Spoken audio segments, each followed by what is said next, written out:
YouTube. Woo! Hey, everybody. Welcome back to another episode of ATL on Fire, the podcast where we talk all things Atlanta United and all things soccer. And boy, if there's ever soccer to talk about as we head into the quarterfinals of the World Cup, there's no lack of content. Dave, Carmen, how y'all doing? Awesome. Yes. Carmen? I mean, This is amazing. freaking World Cup, man. Let's go. In America. I wanted to say something sarcastic like, nah, but I couldn't even do it. I know. Like, I was too enthralled. I'm giddy. Yeah. I'm absolutely giddy. I was just saying, Carmen, get yourself on camera there as we get going here, right? Or you are on camera. Look He's at that. on camera all the time. Okay, good. There I am. I feel like the soccer has been so back to back that I almost did need to go into like some sort of, special rehab or something. I mean, there was What so are much you soccer. talking about? There can never be too much soccer, Mike. I was not sleeping. Like, I mean, that was a lot. It was a hell of a What, do you run. have a job or something? Exactly. Gross. But I mean, what do you call it? The withdrawal that we will go through when it's over. Yeah. I don't know what I'm going to do with What are you myself. talking about? Like, what am I going to do with myself? It's like, I'm already sad. There was a day without a game. And there I was will like be sad. Atlanta United starting in another week. Yay. Well, and we've had a lot of bets that have come and gone, but I No, did. we didn't bet anything. What are you talking about? I did bet that Belgium was going to go further than the United States, and Indeed. Is that the first bet I've ever lost on the podcast? I don't think so. I think it's the first, but it's the biggest. It's the biggest. He's at probably least the three. second then. Second. I think there's been at least three. Second. But you've delivered on that here with. We'll talk about this Pinot Noir in a second, but I have probably lost more, and I feel like I've. Well, here's owed the a ultimate debt. irony, dear podcast listeners. So I've won so many bets, and Mikey Dots is so far behind that I won the bet, and he decided for me to be able to give him the wine that I owe him for the bet, that he would have to dig himself out of the hole, and he bought a Chateau Neuf de Pop. Yes. So, What and, the? And all I know is I just grabbed for the top shelf. I didn't know anything. I do know that France is probably going to win the World Cup, so they're good at soccer right now. Oh, well done, Mikey see that. Dobbs. I I see. see what you're doing. And I have them in my Calcutta pool, so I'm rooting for them. Yeah, you're gonna Okay. win, And you know and then you'll be able to buy more Chateau Neuf de Pop. that is true. Ooh, there it goes. is true. But cats being cats, you said as soon as you told him what the wine was, he was like, I know that thing. Yeah, he's like, oh, I know that label. How do you pronounce it, Dave? Chateau Neuf de Pop. Yeah. So we're It's drinking very a famous. 2019 Chateau de Pop. It is fantastic. And I don't even know Yeah, about wine, I but don't I know. know this is good. Yeah, all I know is delish. So thank you to our sponsors up in Dahlonega who also make a lovely wine here in Georgia. Wolf Mountain Vineyards. I don't know if Brandon and the team are listening, but I know he would probably appreciate this wine as well. Yeah, no offense. I mean, this was made by a pope, right? I mean, Yeah, how old is this this? The vineyard? vineyard is over 700 years old and was Oh, founded okay. by a pope right outside of Avignon. Well, that Pope is blessed. Our other sponsor, Wild Heaven. I was just up there earlier, Dave, watching the Spain-Belgium game, and your Manchester United goalkeeper had a little bit of a blunder there. But, Wild Heaven, 3 locations, one here in Avondale Estates, the West Side, and Toco Hills with Fox Brothers Barbecue. But the West Side, as I mentioned last time, y'all, has Eats Yahoo! reestablished. We got to go there. Yeah, we we do. definitely got to get there. By the way, So- just to give a little bit more of the knowledge. So since we're drinking a Chateau Neuf de Pop, right? So the classic Bordeaux blend, right? So people think, Bordeaux is like, oh, it's a Cabernet or whatever. That's only California. All the Bordeaux's are blends. Their classic 3-part blend is Cabernet Sauvignon, Merlot, and Cabernet Franc. I didn't know that. They're all that way. Okay. So this is a blend you're drinking. Okay. For those snobs out there who are like, oh, I only want whatever. Just know, Chateau Neuf de Pop is not above blending wine, so you shouldn't be either. Okay. There you go. How is your vineyard going, Dave? It's great. Tomorrow we're going first thing in the morning to net the grapes, keep the birds away, and then we'll harvest another month or two. Month and a half. Fantastic. Nice. Yeah, we're not there for the hard work, right, Carmen? We're just there for No. No. The smashing of the grapes and the wine tasting test. When are you going to see a bottle of this? We do need a bottle. Yeah. So we have our best wine ever that's aging in the bottle right now. And I typically like to let it age in a bottle for a year. So it would be about the end of the year towards the holidays that we would bring that out. You know, when Atlanta United make the playoffs. Yeah. There you go. That sounds good. Sorry, I couldn't even say that with a straight Is that not like the best thing about the World Cup? We got to forget about Yeah, we Atlanta really United for a did get to second. forget about it. Uh-huh. But wow, okay, so when the last podcast we had made it out of the group, right? Or did we make it through game 3 in the last podcast? Do you remember? Had we lost? We had definitely think qualified. It was Yeah. So I after think the we had second game lost our after. game to Turkey 3-2, so that was the last one, and we were going to play Bosnia and Herzegovina. Yeah, I think so. That sounds right. Yeah. So we then have the Bosnia Herzegovina game. You want to start there as a little bit of a starting point? A 2-0 win with the controversial red card. Yeah, I mean, we look great. It wasn't the dynamic performance attacking wise you saw at Paraguay when we scored 4 goals, but we scored 2 great goals. A free kick, right? Amazing. And Tillman with over the top, that was after he went down a man down. He's like, and then suck he it. ended We're up doing gonna- that yeah. again in the next game Yes, too. he But did He twice. did. So, it was a great quick counter to Balogun to score the first. A little bit fortunate on the deflection off the defender, but he was first to react and brilliantly finished through the goalkeeper's legs. Yep. It was totally in control. Yeah. And I have to say, I said a couple of things during the World Cup, and we can revisit them. One, you cannot sit back and beat the U.S. That's the way to lose to us, is to sit back. The way to beat us, if you come at us, our defense is terrible. And you can score against us, and particularly Jim Ream. Excuse me. Yeah. Which we'll talk about. But so really all the way through the Bosnia match, everybody tried to sit back and counter. And I was like, good luck with that. That's the way to die against us. And I thought that Belgium was going to do the same thing because they like to pass the ball around. They did not. They sure didn't. Oh, But anyway, man. what were your thoughts about the Bosnia game? Any more to say about that? Yeah, no, I thought we were in control, and then obviously disappointing when we got an unfortunate red card with the Flo Balogun Horrendous situation. goalkeeper. I mean, a referee doesn't make even a call because there was nothing in it. Yeah. Well, because I mean, it's so obvious. There's zero malice, zero intent, and Right. and zero force, and then you again. This is where VAR keeps re-refereeing the game. This World Cup, Right. you show over and over again in slow motion what looks to be horrific. It looks awful. And yeah, you know, could have Looks awful. injured him, but that's not what a red card is meant for. Right. When 2 players are challenged for the ball, Exactly. there is not any sort of intent to be up high on the person's leg.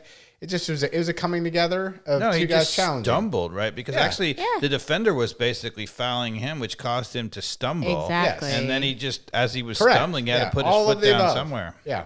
He put his ankle in the way. If you Yes. ask me. It was awful. Right. Yeah. You know, and it's almost the same thing as saying 2 guys going up for a head ball, right? And one of them gets hurt. Like it's like, well, that's just part of the game. If 2 guys collide heads and one guy gets a gash in his head and has to go off, which is rather unfortunate, happens to him, it doesn't mean it's a red card. Right. Exactly. You almost never see that with Raul Jimenez. You didn't see that, I don't think. With You got to be doing something dangerous or something on purpose, or And it's like if there's an accident, it happens all the time. but it's like the people up in the booth, they don't understand the rules. Right. It's unbelievable. It is interesting. Yeah. yeah, it's like they haven't played the game. Yeah, they haven't played the game and they don't understand like what a red card is meant for, and it's just wild. And you know, a lot of people who are listening will probably disagree with this. A, you probably have never played high level soccer, and B, listen to all of the guys who actually have that What are Mikey Dobbs is saying is, if you disagree with this, you're stupid. Continue. that is. I get real opinionated on stuff like this. Fair. Big surprise. And I'll get to the Mo Salah stuff and the recent game too, because I have less strong opinions, but very direct opinions. Yeah, and there were some clips on social media showing a very similar thing with more malice from Messi. Yeah. It wasn't malice, but he actually stomped on the back of a guy, and Right. he was actually going to try to get the ball. That was like the first game they played in Yeah. the World Cup. Right. He was going to Right. get the ball. He knew what he was doing, looking, but that one also didn't have any force. Right. I thought that should have been a yellow card, but they didn't even Right. give him a yellow card. That's right. Yeah. So stupid. Yeah. So anyhow, that sucked going into the next game with the thought we were going to miss him. Then FIFA does their thing and activates Article 27. Of course. with whatever The dreaded Article whatever 27. calls and things are made, but no doubt. I was thinking to myself, probably this is a call for Article 27. I don't know about you, Mikey Dog. Article 27. Which, Yeah, I don't okay, I need somebody to explain to me a little bit what happened. Not too much. So you can't appeal that red card, Right. but there's an Article 27 that suspends the enforcement of the red card. And if something else Well, it happens, gives FIFA the discretion to do that. So they've had that discretion for all time. Right. And it's been used. no, it's evidently well, pretty not recent. for all time, but I pretty mean recent. But for continuous. Like This like isn't that, the it first wasn't time it we've wasn't heard of it. just happening in this World Cup, is Yeah. what I meant. It has not been ever used in the World Cup. It has been used in the lead up to the World Cup and to other things. Like Cristiano Ronaldo got the same thing, which was totally political and BS, to allow him to play in the first match of the World Cup because he was supposed to be suspended for another 2 matches. And they just waved it all away. So that was suspect. Yeah. But FIFA has these things in the rule book to give them discretion, which But whether it's a president or somebody higher up, do you think somebody in Portugal, a business person or of persuasion, called Infantino as well to be like, yeah, hey, so the Portugal people were lobbying, and I think what Yeah, they said everybody's is lobbying. the FIFA said, look, we want Cristiano Ronaldo. He's a big star. We need him in the World Cup. I mean, to be honest, they've also done this, and you can argue the merits of this too. What was it, 2 World Cups ago when they finally decided to wipe out the yellow cards in the quarterfinals so that nobody could be suspended for the final? And I get that because they don't want the biggest players missing the final. That makes But that sense to in of me. itself makes no fairness sense. If you have a accumulation of yellow cards, it's accumulation of yellow cards. It doesn't matter whether it's in the semifinal or quarterfinal. Right. The idea that we're just going to make the final exceptional and whatever, I think is a little suspect. I mean, FIFA has lost so much credibility. I mean, at least in there, the way that they're applying rules right now. at least in and- that and rule, it being applies influenced. to everybody. So, okay. Yes. But Yeah. I mean, I think they just opened up the shame of who they are. God. It's just So much. Yeah. it's just corrupt on corrupt on corrupt. and incompetent, and incompetent. because also like the calls are wrong. Yeah. So like they're in charge of the refereeing and all that, so it's incompetent and corrupt, which really is bothering me. Yeah, obviously But not the surprising. Egypt VAR ruling where they went all the way back and back and back and back. So at least they have that written into the rule, though. So you go read the rule. Yep. It's when a foul is committed at the point of the counterattack, that's how far you can go back. Go back to when the And ball is turned over. when it's turned over. If the point of which it's turned over and an attack begins, that's how far you can rewind and re-referee the game. So in the Egypt game, that was a hell of a long run because it was all the way back in Argentina's Right. half. The guy's foot got stepped on, and he goes all the way down and But scores. the Premier League is I not, hate it. I hate it. can't in the Premier League, it's not stand that it. case. They have a slightly different wording in the rule. For example, so let's say there is a egregious foul for a turnover. They get the ball, a team gets the ball, they pass it back to their goalkeeper, and let's say they pass it around their back line for 26 passes, and then they go and score. What the FIFA rule would say is, well, the turnover occurred, they can go all the way back to the turnover, and if that turnover occurred on a foul, then they could overturn the goal, which would be nuts because if you've passed the ball around your back for 26 passes, Right.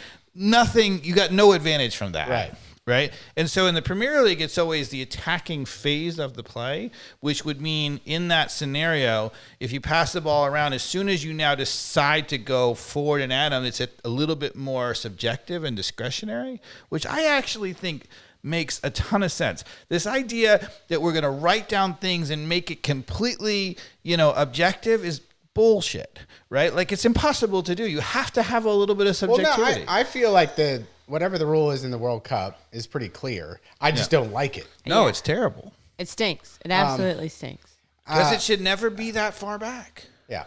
It was were y'all at the game? I was at the game, and it was very confusing in the stadium because all they put up on the board was VAR. It was like goal check.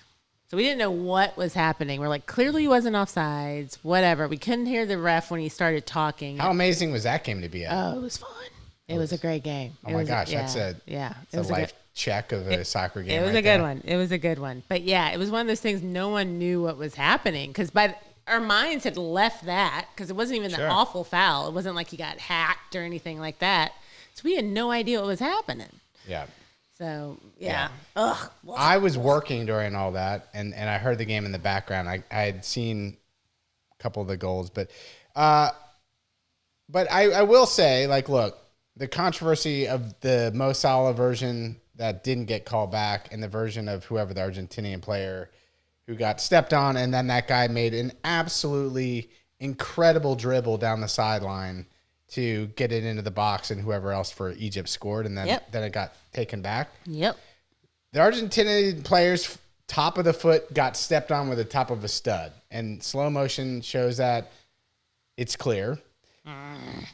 And so that's a foul, but the ref didn't call it, so that's fine by me. He was right there. So why is VAR getting in? So my whole problem is, why is VAR getting involved with a referee who's reffing the game and just let that go? So should have been a goal.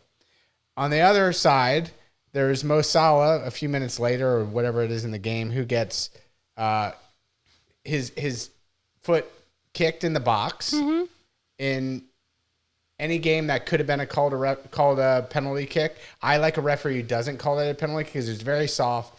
It was not a case where the player was stepping on his foot. It was a case where laces were coming together or toe to toe. Yeah. And as soon as Mo Salah felt it, he went down like a wet blanket. and a lot of refs will give that as a PK these days. Yeah. And I wouldn't have had a problem with a ref who, I would have, but I would have accepted it that's a PK. But they didn't. They call it back. And so, again, for them to reverse that, that's the situation where they didn't. That's my whole take on it. Why re-ref the game from the box when the ref has already clearly made a decision of a no call? Yeah. Did you guys see the Austria-Algeria group stage last game? Mm-mm. That was totally nuts. I don't know that Which I saw one was that. Yes, we were texting about it. Yes, I forgot about that. So it was 2-2. So both teams, if they tied, went through, right? And they had gone after each other, and it was 2-2. And it got to be, I don't know, whatever it was, the 65th, 70th minute. It was 2-2. And clearly everybody's brains. The secret handshake got broken? Yes. So what just happened was they just sat back, and Austria said, you have the ball, and Algeria just passed the ball and passed the ball and passed the ball. They had the ball for, It was so boring. It was terrible. Simpson episode? Yeah, they had like hundreds of passes, and they were just watching them pass the ball back. But for some godforsaken reason, in stoppage time, it made zero sense. They decided to go forward in the last, Algeria. It was like 4 minutes to go. They go forward. And what made it particularly stupid? That's the part. It made it particularly stupid because they actually were facing a much tougher opponent if they won the game than if they tied. I think they had to play Spain if they won the game. And if they tied, they had to play whoever they played. They ended up playing somebody else. Yeah. So nobody should have let them go forward. The coach should have been like, we're fine. We're good. But for whatever reason, they decide to go forward, and they score because Austria was like totally taken aback that they were even attacking. They were totally flat-footed. Right. They score. Yeah. So now Austria is out of the World Cup after the handshake, right, afterwards, and there's only a minute and a half left in stoppage time. So Austria panics. They throw on a sub, which they weren't planning on doing. They throw everybody forward, and 45 seconds later, Austria equalizes. Ooh, like on the last play of the game. So it ended up 3-3. Nobody got hurt. Everybody, madness. It made the whole thing. No sense. The whole. Nothing. And it was like the last game of that whole round. Even, the whole round. The whole, And the crazy part, the reason why I was thinking about it is the number of passes that Algeria put together before they decided to go forward. It was like 100. Yeah. Like it was something ridiculous. I wasn't even watching at that They point. had the ball for like 8 minutes straight before they went forward. What was the turnover that gave them the ball that they could have reviewed on that? I mean, could you imagine? It would have taken them 10 minutes just to rewind the tape to be like, when did you get the ball? That's a great point. I didn't think about No, it. but that's not how the rule's written. It's a moment of like when they attack, like when it is like truthfully going forward, like somebody's going forward. So it's side to side. I think they can go back as long as they can. No, they can't. Until the turnover, no? No, they cannot. The ball has to I don't be know the rule. whatever point they're passing it, and then it starts to go forward into the attack. Like that's the phase of attack rule in the Premier League, but I thought the FIFA rule was different. No, FIFA rule is basically the same. Oh, okay. Yeah. I thought it was different. It's Well, anyway, but it's you can pass around 200 times, but the attack phase is like Crazy. once you start a penetrating pass or a dribble that's going forward, that's the attacking phase. anyway. It seems pretty clear to me. Maybe not to a lot. None of it is clear. I think None of it's clear to me. I think it's actually clear to me. It's super clear to me, actually, how it's written. I just don't like it, especially when, somebody who gets, tackled or whatever, the incident happens on the other side of the field. I think maybe if they write it that way, like it happens on the other side of the field, you can't even go back to the other side of the field. Yeah, on your half, it has to be on your half. Yeah, that might be a good way to Yeah, that's do it. a good delineate. But it would still, Better. then there'd be a moment. Yeah. Anyway, whatever. Whatever. Okay, so you want to talk about more general, or you want to talk about the U.S. getting out first? Let's talk the U.S. Let's just get that out of the way. Let's go depressing road of the Belgium-USA game. All right, let's hear your guys' takes, and then I have a major take on it. Let's go. A major take. I love it. Okay, so the game starts, and it's clear that the U.S. is already kind of shaky, and Yeah, we started off like and Horrible. Not just one person. It felt like every player in the field was off kilter in some way. Yep. Except for Freeze, who made a brilliant save in the first Fantastic 2 minutes. save.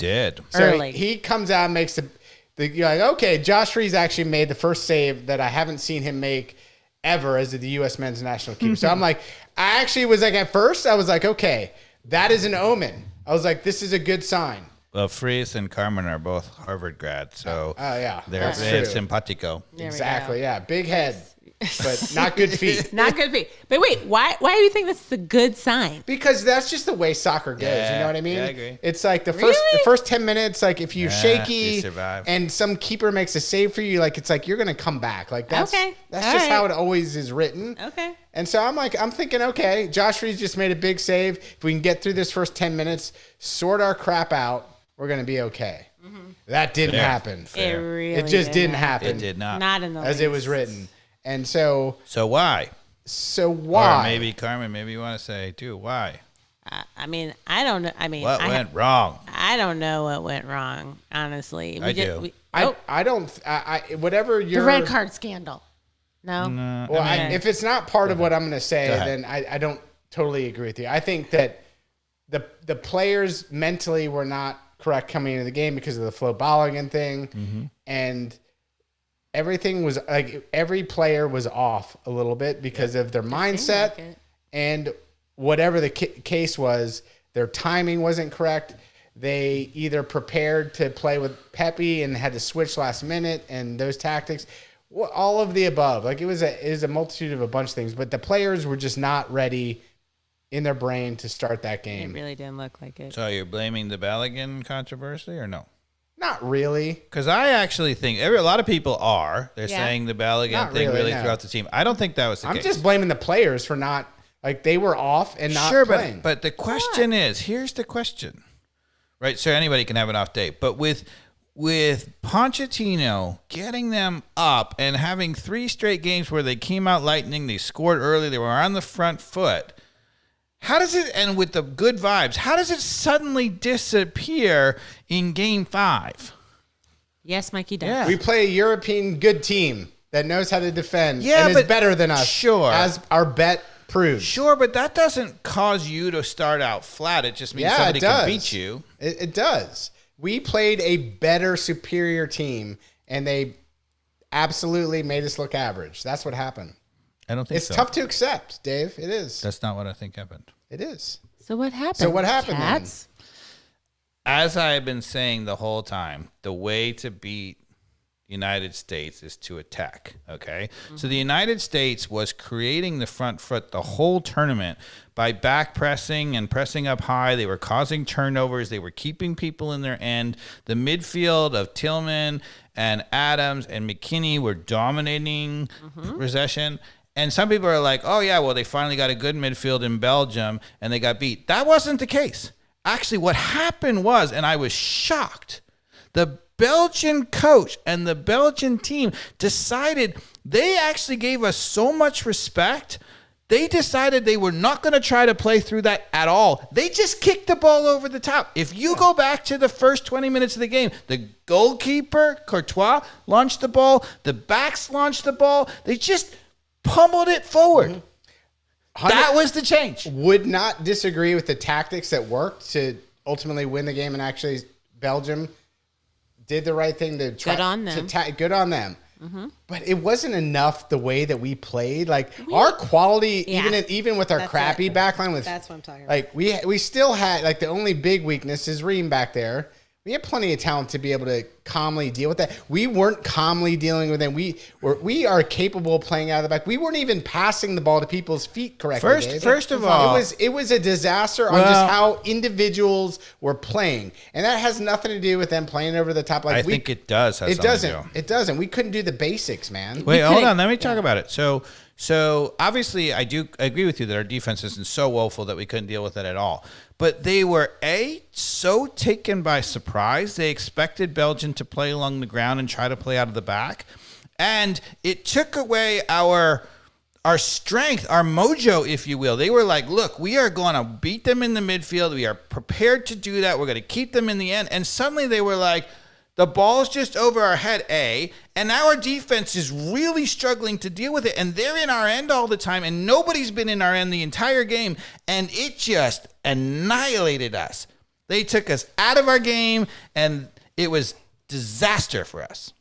I want to believe that over the time, like it's not what I witnessed. Like I just witnessed I actually think any team could have beaten us that way. Even if you go back to Australia, if you go back to Paraguay, Carmen, if they had just kicked the ball forward, they would have beaten us. You and I watched that game. We did.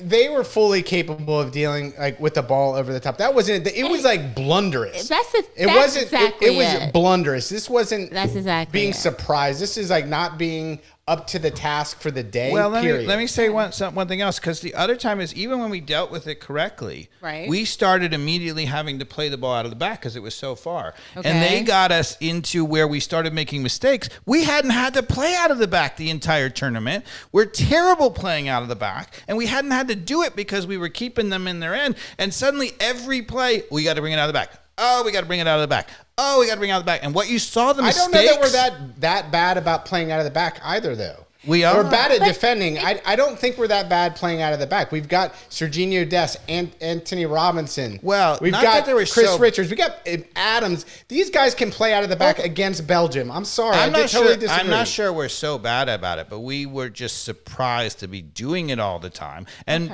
we're not so bad at it, but we're also not so good at it. And so a mediocre team, surprised to have to do it over and over, was starting to be, they were stunned. They made mistakes. They gave the ball away. If you go back and watch the first 20 minutes of the game, I promise you, Mikey Dobbs, you'll be like, whoa, I didn't even realize how many times Belgium just booted the ball.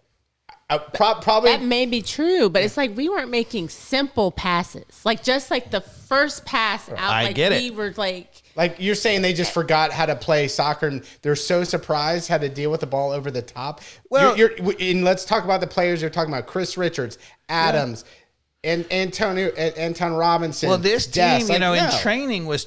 They were prepared for a different game, but it's not they were going to do it, and then suddenly they're on the back foot having to build out of the back. They probably actually, to be honest with you, hadn't trained that much playing out of the back because they're like, that's not what we're going to do. These guys play professional soccer week in and week out in Europe. But what it did was we had a mojo going, And our mojo was winning the ball back up top and keeping them in their end and using our incredible midfield to keep people stuffed in. And suddenly that was gone. I feel like it was more of their They killed our mojo. I believe it was more of their headspace for the. I would agree with the theory of the Flo Balogun and the headspace that people were in going into that game more than that theory. I think if you go back and watch the first 20 minutes, you'll be like, oh my God, I didn't even see that much, but it was true. I think you will. Well, I'll believe you that they played it over the top when they're attacking. I just will also believe in what I'm saying is that still shouldn't prevent that level of player from doing the basics. Oh, it shouldn't, but it did. It threw us off. It shouldn't. Absolutely not. I mean, nobody's going to dispute that. I don't think that's Pochettino. I think that's just no, not Pochettino. There's no fault of Pochettino. He did nothing wrong, right? They just weren't at all ready for that. And they just what they did was they just shoved it into our weakness. They took our whole strength and mojo and shoved it into our weakness. Hold on. And then isn't that if we should have been prepared for that, isn't that whose responsibility is it to be prepared for that then? Yeah. Well, I mean, hey guys, maybe we're going to have a team attack us over the top. Be prepared for that. Isn't that what the coach is supposed to do? I mean, I guess. If that's your theory on you can't prepare for everything. And I think Pochettino, I'd love to ask him, but if I were the coach, I would have just been stunned that Belgium was willing to do that. Because they're a European team with a midfield that wants to play the ball on the ground. Like, even the coach telling them, okay, we're just going to boot the ball. And what did you think of them not starting Doku and De Bruyne? That totally makes sense to me. That was also a headspace thing too. I think that everybody was a little thrown off by everything. It didn't make any sense to me until I saw them boot the ball because Doku, De Bruyne, they love to play with the ball at their feet. That's their whole team. And those are the guys, what they use, if you're Belgium and you're going to bring the ball out of the back, you're going to try to get De Bruyne on the ball to split the lines with a great pass, or you're going to try to get Doku on the ball to beat a guy off the dribble, right? And if you're not doing that at all, if you're kicking the ball over the top, then you need guys who are just athletic, fast, and don't care about being on the ball. And that was the team he played. Yeah. That's exactly what happened. It totally shocked us. Yeah, it's brilliant tactically. So we got outcoached. We got absolutely outcoached. Oh, so that $6 million or Pochettino, we got outcoached in the game that mattered. That's what I'm hearing, Dave. And, you know, the crazy part about it is the Belgian coach leading up to that game had a terrible World Cup. They were playing awful. See how I do this, Carmen? Against the guy? Yeah. They were awful the entire tournament because they were trying to play classic Belgian style soccer and bring the ball out of the back. And De Bruyne is a little aging, and Doku had the thing where he went back to Europe and his child, and he was thrown off. So their best players who were they're counting on to break people down weren't playing that well, and the team wasn't playing that well. That's why everybody, including me, thought we were going to beat Belgium because I thought, look, they're going to continue to do the same thing. Those players aren't playing well, and we're going to eat them up. They're going to sit back and we're going to kill them. Yeah. And the Belgian coach, I think he knew they were about to get killed by the U.S. and he was like, I got an idea. And he totally effed us over with a crazy style tactic. Well, brilliant. Absolutely brilliant. I don't know if you can criticize Pochettino as much as you got to give credit to the Belgian coach and say, that's amazing. I had a terrible feeling in my gut when Doku wasn't starting. Yeah, you're like, why? And I was like, there's a huge why behind that. There's something there. And I remember thinking that. But it's amazing. I've listened to a lot of podcasts, and I've read a lot of articles about it. Nobody is pointing this out, right? I think they totally shocked us with the tactics. It was totally surprising, and it was brilliant, and it was the perfect thing to beat our system. You don't have to play against the U.S. Just kick the ball out the freaking back, make them uncomfortable by having to play out of the back, make them play over, try to defend those things. And even the freaking goal that they scored. If this is true, and I very much will agree that you're probably correct. These were the tactics that the Belgian coach put in place, and the team may have not been prepared for it. Yeah. But I think it's damning to the U.S. team that you can't adjust to that quickly in the first 5 minutes to deal with that mentally. And that's what I'm saying. Like our team, who's got plenty of talent, to play out of the back better than we did. Well, and to play soccer just in general better than we did. Well, it was horrific. It was a bumbling disaster. Well, what I'll from say minute is that one. the reason why I thought the U.S. was going to go far and why we're looking so well is because our weakness was the defense. And I said, when we go out, it's going to be because our defense gives up a bunch of goals and Tim Ream is terrible. And, but I was like, nobody's going to do it. They're too afraid to do it. They want against our home soil and whatever. And you saw it game after game after game. They just sat back and they got killed by us, right? But what they did was, the U.S. team, I thought, was a super talented team, but also a flawed team. And the flaw was clearly in the back line. Yeah. I mean, Well, everybody knew that. Everybody knew that. But we were able to hide it because our midfield was so good at turning the ball over. We just didn't have the ball. They didn't have to make that many plays. If you go back to the Paraguay game where we won 4-1, okay. Everybody is talking about how it was the greatest performance. We were incredible attacking, whatever. The thing that you should remember about that game that foretold our future was the horrible goal that we gave up where they just kicked the ball over the top. It was a disaster. Two guys didn't know what to do with it. They ran in and scored. That foretold our future. And maybe the Belgian coach saw that when he was like, oh, that's how you beat them. You just do stupid football. Oh, that was somebody going to the end line and crossing it and went straight up in the air. And everybody... No. The Paraguay game was a long ball. I'm talking about the Belgian. Was it the first goal Belgium scored where it was it got popped up? Yeah. And then no one. And everybody's like, like Maverick and Goose. It was like, where did you go? But if you notice the first 20 minutes of the whole Belgian game, they were in our end. And it was a bit end to end. We got to their end too. We were attacking them too. But as soon as they got the ball, they launched it deep and they were back in our end. So that goal came off them being in our end. And then, to be honest, it was a little unlucky. It went through Richard's legs. It was Dest horribly not defending. And it was Ream just absolutely clueless in the middle. And what that showed is that our defense sucked. And if you have it in our box a lot, you'll score. That's what it showed. You're talking about the first goal. Yeah. Mm-hmm. But how is it that Dest doesn't go to that? Terrible. Ream. But he's been doing that the whole time, and that's his weakness. Dest is never a good defender. Yeah, but Ream was there and not a good defender of that. Ream was freaking on the cross that went through Richard's legs. Ream was in the middle. The guy went to the ball, and Ream just stood there like a freaking cone. Ream in this tournament was coned. Awful. And that header where he got just totally. And now's the time, right? Here's the time. You want to go with you want to know? What do you got coming? What stats do you have coming? Let's hear it. Because, that's how it happens. So I looked it up because I was like, okay. So our 3 center backs. All right. Right? Yeah. Okay. So I looked up tackles and interceptions for the whole World Cup. Let's go with Tim Ream because he was always our weakness. And maybe we'll talk about it first. So the third goal that we gave up that really broke our back because we did recover a little bit at halftime. He made an adjustment. He went to 4 in the back instead of 5 in the back for the first time in the World Cup. Okay. And we were on the front foot for the beginning of the first half. But the thing that broke our back was the third goal that they scored.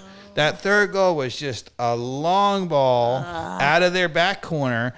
Richards reacted poorly. It was right over his head. Ream had a beautiful angle on it. It was so slow. Yeah. He never came over. And that caused Freeze to come out. Hold on. It caused Freeze to come out. And then everybody is lambasting Freeze, and he made a horrible mistake. But he never should have had to come out for that ball. Ream should have had that ball easily on the read. That's the one the read across. And then, of course, on top of that, Ream goes in behind him. He gets an easy clearance, and he just jumped it. Yeah. So, in my opinion, Freeze is getting all the whatever. I think that's probably even a majority of Tim Ream fault. But we talked about this in the previous podcast. This was the game that Pochettino for the $6 million had to be brave and swap out Ream for Robinson. And I said if he didn't, I said if he didn't and we got against the good teams, it was going to cost us, and it did. But this team wasn't better than U.S. according to you. Well, a better team. They shellacked us. Our defense is horrible. How about that wine that's coming out there? All right. I told you they were better than us. They killed us 5-2 in the friendly, and then they. Well, made us it's stupid funny. In the World So Cup, if 4-1, you go, if you 9-3, I goal think you bring differential. up a good point. So in the friendlies, we played against Belgium and we played against Senegal. We beat Senegal 3-2, and we lost, I think, 5-1 to Belgium. And again, in those games, we actually looked amazing going forward. People don't talk about that much, but in those games, we looked really dynamic going forward. Oh, the first half we did. We also looked like total garbage in the back and gave up goals after goal after goal. Yeah. Now, the two things about that, so Chris Richards, Miles Robinson both got hurt, and Adams, I think, was not playing. So you were like, well, maybe if those guys come back. So Richards came back. Of course, he didn't play Miles because when Miles did play in the early thing, he didn't do well. But he played Ream instead, and he never fixed our defense. The only reason why we look great for 4 games is because nobody attacked us. Yeah. So, So who would you have put in then for Ream if you were coaching? Anybody but Ream. Trusty or Robinson? It's interesting. It would have been Robinson. I think I would have had him all along and had him more confident. He looked terrible in some of the warm-ups. To be honest, in the third game when he tried out, I think he was trying not just resting everybody, but he was also looking at the other players to see if somebody maybe could replace Ream. And Robinson played not well in that game. Trusty played really well, but he plays at a left back. I don't know if you remember that. So he played at a left back in that game, which was a surprise. No? Oh, sorry. Yeah, oh, yeah. Carmen, don't turn down the wine. Sorry. That'd be a mistake. My bad. So to be honest, once I watched that, even though I wasn't a huge fan of Trusty, I would have played Trusty. Okay. I would have said that would have been my roll the dice. I would have said we are never going to survive in the knockout phases against a better team with Tim Ream. The best guy who's looked good in this tournament is Trusty, and he should have played that. Yeah. Okay. That's what I would have done. And I said it over again. That was going to cost us. So now. And I thought Boligan actually played well in that game, though. He did play well. He's People maybe are the only. him. He's maybe the only player I saw the entire game. I was like, well, he played well. Well, it just wasn't enough because the rest of the team was bumbling around. The honest truth is everybody said everybody played badly, but, what happened was, people were like, oh, Pulisic was terrible. Weston McKennie was terrible, right? Balogun was terrible. Tillman was terrible, and they were so good in the early games. They were never given a great chance because in those early games, we were up the field, turning the ball over, getting them on the ball. In this game, they just bypassed them by kicking it over our heads. And we were so poor, and they were building up against a so set defense that they looked poor because of that, the way the game was going. Yes and no. I think if the U.S. had held on and survived longer and gotten on the front foot, it wasn't like those players were suddenly awful. I'm not going to give him a pass, Dave, because I think let's take Christian Pulisic as the example there. Yep. And I would agree maybe they were a little more set, but he had plenty of times to attack players and dribble past them with them on their back foot, which Christian can do all the time. Couldn't do it. He was bumbling around. Watching him dribble, he was not on his game, man. He just wasn't. Like, are you disagreeing with me on this? Because he was not dribbling correctly, properly, or anything in between. Yeah, but I think I'm not saying that he wasn't off his game. Had nothing to do with the defense being set. I think it has everything to do with the defense being set. I think in the early games, he was getting the ball in transition, and he was creating things in those opportunities and beating his guy. Here, he got the ball very flat and was asked to do more, and he didn't do that. Yeah, there was plenty of moments in that game where I was watching a team that were on their back heels. They weren't set, and he still couldn't dribble past him. It was like... I think he could have passed it and then got a give and go. Like, he just wasn't playing the right stuff. After the pain wears off, maybe we should have a watching. If you're gonna be in the commercials with Messi and the Visa cards and Discovery cards and all that, then you got to step up. And Pulisic did not show up in that game. And then when he kicks the guy's back of the heel, he goes off the field like. I would have to have a broken leg to go off that field. But the interesting thing, if you're a Belgian supporter, you're like, suddenly our players were playing terrible, terrible, terrible, and then they had the greatest game of their lives. Like the striker who scored the goals, right? Why? Right? Was it suddenly he was the greatest player in the world? No, it's because they suddenly had the ball in our box all the time, and they could take advantage of our poor defending. That's what happened. So I think the same thing happened to us. We were beaten by them being all set and us not having transitional moments where we had them over and over in the tournament. And it makes all the difference. I mean, even if you look at France, who's been so dominant, the one game where they were not, when they got into the super scrap with Paraguay, they made everything, nothing in transition moments. They gave everything. It was, fighting, whatever. It was all tense. It was struggle in the midfield. And even then, France really struggled to break them down. Is it because those French players in that day just weren't on their game and had a bad day? I don't believe it. Well, I think they just fought their way. But nobody who watched that game would say that, nor a U.S. team trying to break down a low block. What we saw was totally different in terms of, yes, they played long ball over and we finally got attacked. But even Christian Pulisic in the moments when we had a counterattack, it wasn't like they were that set, Dave. Like, I just can't buy what you're selling. Well, I think what you're saying, and I would agree with, is that our players are not good enough to do well when we don't have transition moments. France's team is good enough to do that, and our team is not good I'm not even saying that. I think we are. I think there was something wrong, like, with the way that we are playing that day. Like, Christian Pulisic was just off. It was like Dest was off. Anthony Robinson was off. Like, the defense was bad because they weren't good, but everybody just seemed, but a couple people were okay. I just think that, I think to just say that we were off with all the vibes that we had, all the positive energy at home with the home crowd, the idea that we just laid an egg is hard to fathom. Haven't you played a game like that? Like, haven't you played on a team where that's just what happens? Or even just the pressure of being in front of, you're at home. This is I the game we need to win. It's definitely happened to me on soccer teams. Sometimes everybody lays an egg at once. Like that, but I think it's a compounding when they take away something that you don't even realize your team was giving you an advantage for, and suddenly it breaks down. Like, for example, if your team is used to having a guy on the ball and he's creating for whatever, and some team now man marks him or whatever, and it suddenly looks like everybody laid an egg because these sorts of moments where you're getting the ball just doesn't happen anymore, and it throws off everything.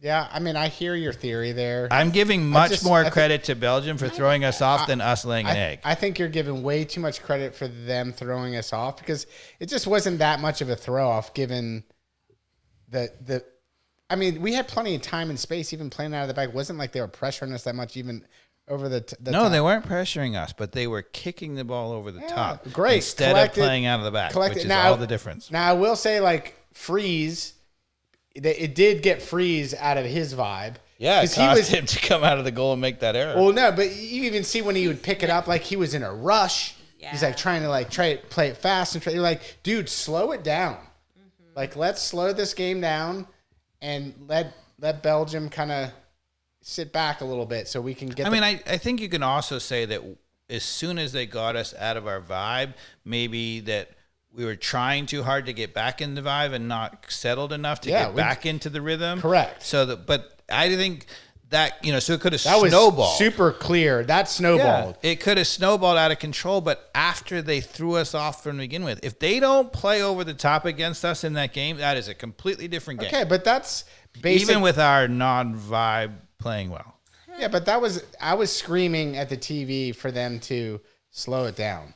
When, they got us the first. That happens a lot. And that should be the case at Belgium. The first 10 minutes puts a lot of pressure. That's usually the case. Then you got to come away out of that, get settled, and then move into the. But a couple of times they did. Like, McKinney Adams actually slowed it down a little bit. I think they were really composed, not in the back.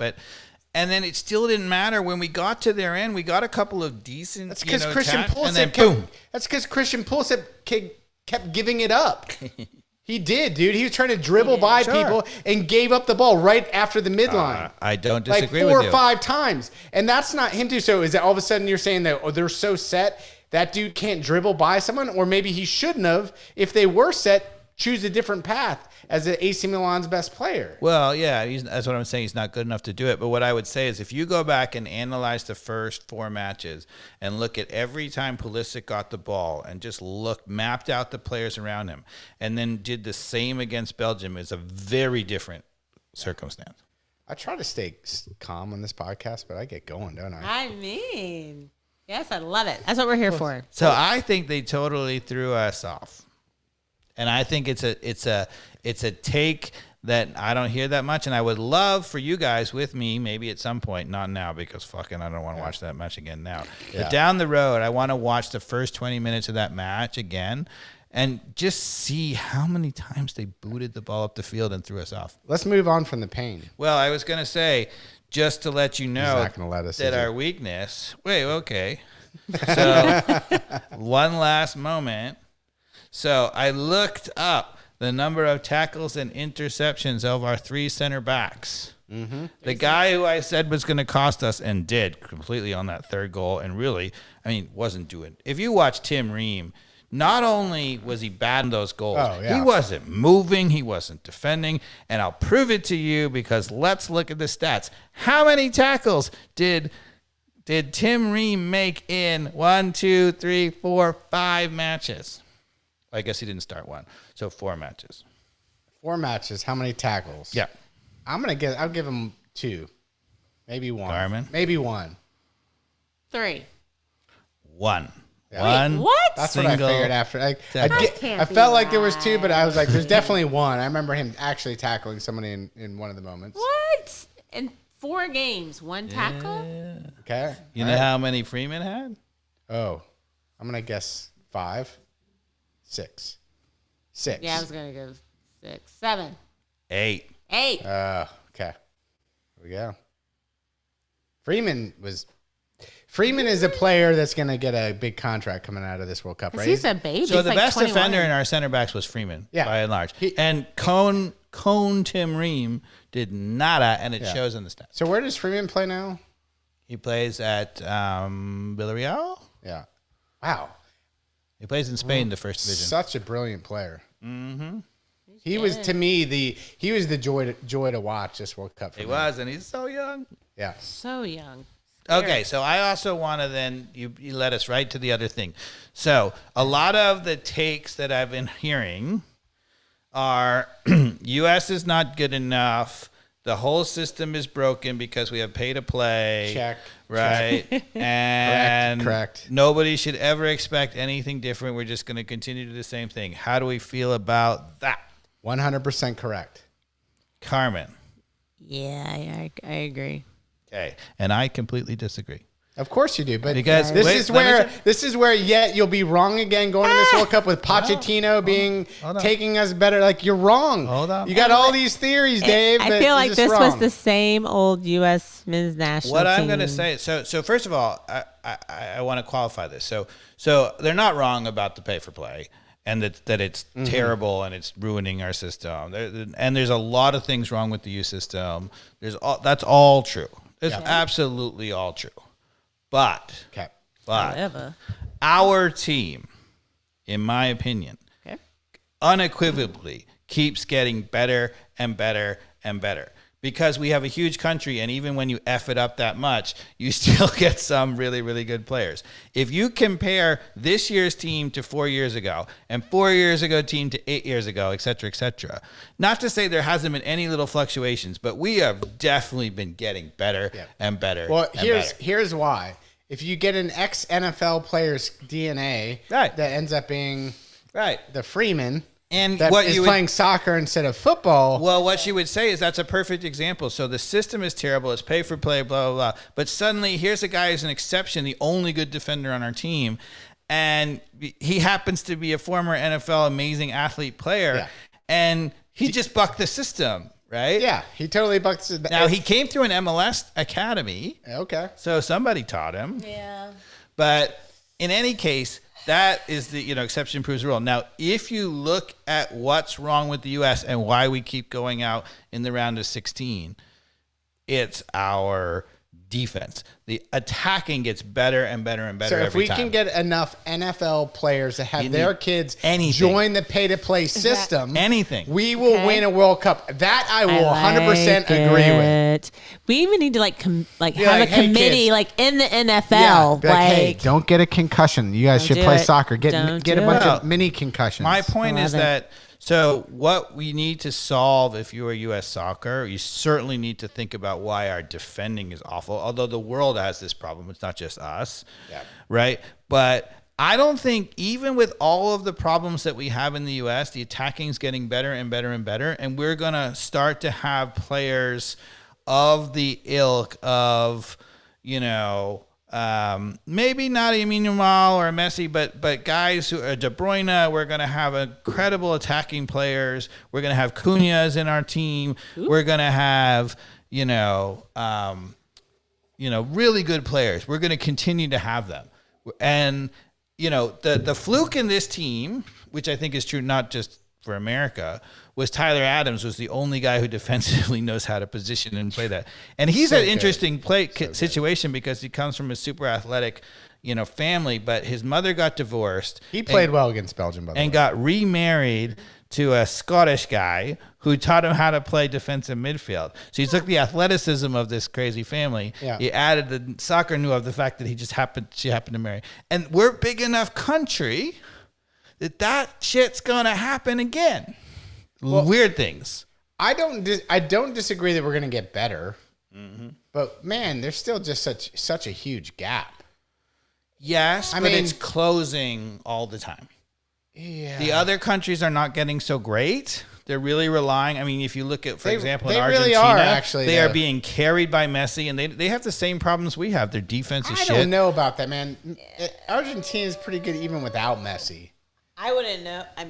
I wouldn't know. Look at all the goals they're giving up to everybody. They've had the easiest draw ever. Argentina has always been a team that gives up goals. Yeah, and they're always a team that somehow can come back even from a deficit. And they're scrappy, and then Messi.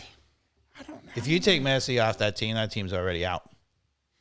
Well, for sure. He's got 8 goals in this World Cup. He's the golden. They're being carried by a player, Argentina, who supposedly has a totally different thing, no pay for play, playing on the streets, blah, blah, blah.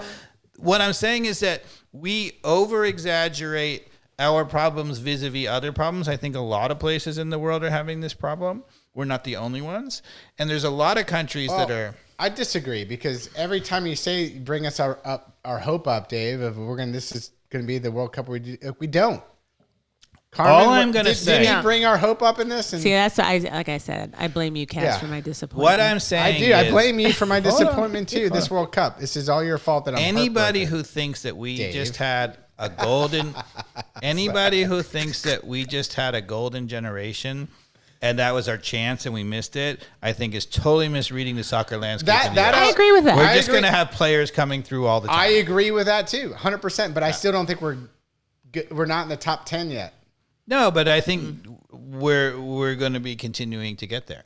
Now, I think we have to fix our pay to play. I think we have to definitely fix the guys who can defend, because we don't teach defending at all. So there's a big set of problems. But we're so big, even with those problems, even if we don't fix those problems, we're still going to continue to get better. If we make a semifinal, I'm going to be in a feeding tube in the hospital somewhere. That's going to be my reward for you to be like, oh, yeah, Dave is right. Oh, goodness. Now, we're making a semifinal in the next 20 years for sure. Like I said, feeding tube 20 years from now. You're going to be a feeding tube 20 years from now? No, you won't. Right. I don't know. Well, 24 years from now, yeah. It's a very specific number.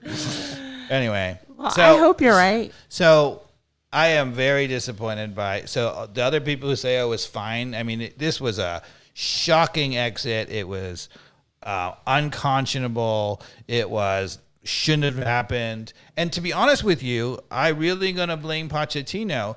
Pochettino, I think, is an excellent coach, but he's so focused on the culture and everything else. He never fixed the problem in the back. Never. And he had 2 years or a year and a half, whatever it was, to do that. He should have been desperate to fix that problem, including, for example, if our best defender was going to be Miles Robinson, he should have been playing every single time and getting better. Yeah. I mean, we said because 2 years. Miles Robinson, had he been coached up and played for the U.S. national team every single outing, he could have been a serviceable center back for sure, way better than Tim Ream. Yeah, because I mean, we said probably 2 years. Ooh. Man down. Uh-oh. Good. I'm man down. 2 years ago, if Tim Ream is starting in the next World Cup, we're in trouble. Well, we didn't know who else was going to be around them, but we knew that much. So, yeah. Yeah. Got fired. I agree. Was it worth $6 million, Dave? As you run away to clean up the red wine, we got a red wine Got down. excited. It's okay. I don't think excited. this is that big of an issue. I don't think it is. But Wait, come back. Come, I'll do I it. think first I'll get off, this Carmen, don't you think Dave's running away because more than anything, he lost the Belgian bet, right? It's not. Let's pick on him while he's gone. Yes, cleaning let's up the please red do. wine. Because got our hopes up over. Completely. Because I feel like if you had just asked us without Dave Katz, they were who we thought they were. Yes. But Katz got us all, well, not just Katz, but like the first rounds as well, got us all excited. And that's why it's such a disappointment. Dave's going to spill the wine again. Look at this. Cleaning it up. You can't be spilling no, I can't say no, the word. this- yeah. Chateau de Pouf. The boof. What do we got? Now, this is a Willamette Valley Okay. Good, that we've now broken into. Good. So the other thing is, $6 million, which was privately funded, right, to bring Pochettino in. At the end, who cares? I don't care. I don't care. Who cares? Because somebody gave him the money. At the end of the day, Berhalter probably would have gotten us further. Ooh, big words. I'm just going to press the button and see what happens. Yeah, go Whether I ahead. get another game or not, I don't really care anymore. I care about my team. I care about my captain. I care about my players. Didn't have to waste that money, private investor. We could have kept the same coach we had and gotten that same result this World Cup. I mean, really, we can't beat. Who do we play? Australia and and Paraguay. Like those were terrible teams. It's possible you're right. I mean, in that it could have gotten the same outcome through a totally different kind of way, right? So he could have muddled us along and gotten the same out in the same round. But I think Pochettino did get us playing excellent attacking wise, and actually the pressing was really good, and we had the possibility of really doing better. He didn't fix the back, and that was our kryptonite, and he got blitzed by it. Okay, but even like the most average person you're talking to, they like echo what everybody else says. Like, but I hear our back line sucks. It does. So you pay $6 million for a guy who knows it, because obviously we know that, and he knows that, and he doesn't fix it. Isn't that what he's supposed to fix? You would think. That's why we're paying him the money, to get Tim Ream off the field. Yeah. I agree. So I don't disagree. At the end of the day, then how can you say Pochettino is a good coach? Well, How can you say he's a good coach if the most important change in the U.S. men's national team that we all knew needed to change wasn't addressed? How do you give him a pass? How? well, actually, what's interesting is that there's That wine's really good. That's what's interesting. I hate to go here, and I probably shouldn't even say what I'm about to say, but Ooh, I love it. there are hints of Pochettino and what went right and what went wrong in what's going on with Atlanta United right now with Tata. Right? Because Tata, I think, is a brilliant coach, and I think offensively he's gotten some whatever, and in this case, offensively, we still haven't clicked, and he doesn't know how to fix the back, and he's running into the same thing. We're getting, blitz and weakness. So in his case, in Tata's case, he can go into the transfer portal, and if he can identify players, he can get better players. So do I think that Pochettino knew that our defense was bad and would have loved to go into the transfer portal, and get no transfer portal. But there is no transfer portal for national teams. And so that's an interesting thing, that you have to be able to coach up what you got. Yeah. But when you got isn't it, and you got Trusty and you got Robinson who are athletic, or at least Trusty who's playing for Celtic, right? And is clearly on the upside of his career versus the downside. Why didn't you make that decision earlier? Why didn't you bring him into those camps earlier? Why didn't you give him minutes earlier? When you already know as the coach, Tim Ream is too old, Cristiano Ronaldo is too old. They can't be on the field or they're going to bring the team down. And my critique of Pochettino would have been, okay, you're focusing so much on getting the guys, back into the culture and whatever, but okay, maybe that's great. And he actually did that. I don't think I would have been able to do that. He did a brilliant job of that. But I would have fixed the defense, and I would have had them playing together. And I don't know which would have been better. So I don't think I would have gotten the offense playing as well as he did, but I definitely wouldn't have had a shambolic defense that was our weakness. All right, so let's go back to the U.S. soccer upside. You mentioned the pay-to-play, which isn't going to be fixed, but there's a huge pool of talent because of the size of our country. I agree with that. I agree with, if you can get more of the other sports DNA into do we still have military-based babies that learn soccer in Germany? Right. Yeah. Actually, we're pulling out of all of these forward military bases in all of Europe and whatever, so maybe not. Darn it. So you had the youth system. What was the other criteria you brought up? I think I was just mostly criticizing, the pay-to-play in the youth system. I also said the defending, but what about coaches in the U.S.? With the pay-to-play system, it doesn't seem like we've got great coaching still, even with, or do we? Like, the coaching's getting much better. Okay. Now, there still is terribleness. Getting better doesn't mean that there's not terribleness, but it's getting better. Compared to when we all played, some of the coaching was awful. And you really don't see awful coaching. There's still some coaching that's, leaves your head scratching and you'd be like, including, I think, part of what's working against us here right now is that U.S. is such a competitive culture. We are not willing to let anybody develop. We have to win, by the time you're 7, and so that's feeding into it. Even if you are a better coach, when I was coaching my club team and we did, exceedingly well, we overcame it. It was a small thing, but then as soon as that happened, and we were only, what year was it when everybody left? But all of them went to the bigger clubs, and they refused to stay with me and continue to develop. This is exactly why I disagree that U.S. soccer is going to get over the hump, is because of exactly what you said. There's so many distractions, options, big country, we're competitive. If you look at a country like Uruguay, who, by the way, played terrible this World Cup, but awful, poor example. But a soccer nation that is overachieved. Yeah. Even Belgium, for example, very small country. They don't have a big pool, but extremely talented. These players have had a soccer ball on their foot for how many hours? Again, the 10,000 hours in outliers. Like, all these players have had so many repetitions. But that's not different from the U.S. These kids have a ball all the time, too. They're training 5 days a week with these club teams. But not on their own accord. Not on their own volition and hunger and whatever sandlot they're in. There's not enough of those sandlots where it's their choice. It's not structured. It's unstructured play.